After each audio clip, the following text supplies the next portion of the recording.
ভেনেজুয়েলায় ভয়াবহ ভূমিকম্পের ৬ দিন পর ধ্বংসস্তূপ থেকে বেঁচে ফিরেছে ৩ বছরের এক শিশু। অবিশ্বাস্য উদ্ধারের ঘটনা বিশ্বজুড়ে তৈরি করেছে ব্যাপক আলোড়ন।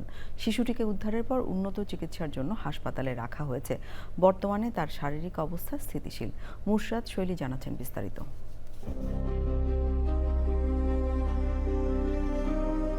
ভয়াবহ প্রাকৃতিক দুর্যোগের মুখেও মানুষের বেঁচে থাকার লড়াই মাঝে মধ্যে সব গাণিতিক হিসাব নিকাশ ওলটপালট করে দেয়। ধ্বংসস্তূপের নিচে টানা ৬ দিন আটকে থাকার পরও জয় হয়েছে ৩ বছর বয়সী এক শিশুর অদম্য প্রাণশক্তির। ভেনেজুয়েলার সাম্প্রতিক শক্তিশালী ভূমিকম্পের পর এই অলৌকিক উদ্ধারের ঘটনা বিশ্বজুড়ে তৈরি করেছে ব্যাপক আলোড়ন। তবে আশার এই খবরের আড়ালে দেশটিতে এখনও হাজার হাজার মানুষ নিখোঁজ রয়েছেন, আর লাখো মানুষ পার করছেন চরম মানবিক সংকট। লাতিন আমেরিকার এই দেশটিতে দুর্যোগের পরপরই উদ্ধার কাজে যোগ দেয় জর্ডানের একটি দক্ষ সিভিল ডিফেন্স দল। তাদের নিরলস তৎপরতায় ধ্বংসস্তূপের অন্ধকার থেকে আলোতে ফিরিয়ে আনা হয় শিশুটিকে। জর্ডানের উদ্ধারকারী দল জানায়, ভেনেজুয়েলার লা গুয়ারা রাজ্যে বিশেষ অভিযান চালিয়ে তারা এই শিশুটিকে জীবিত বের করতে সক্ষম হয়।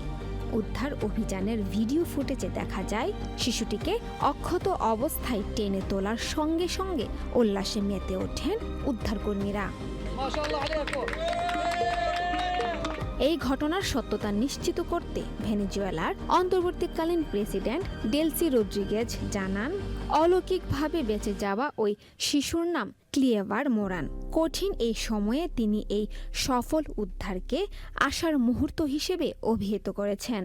প্রাথমিক চিকিৎসা দেওয়ার পর দ্রুত হাসপাতালে হস্তান্তর করা হয়।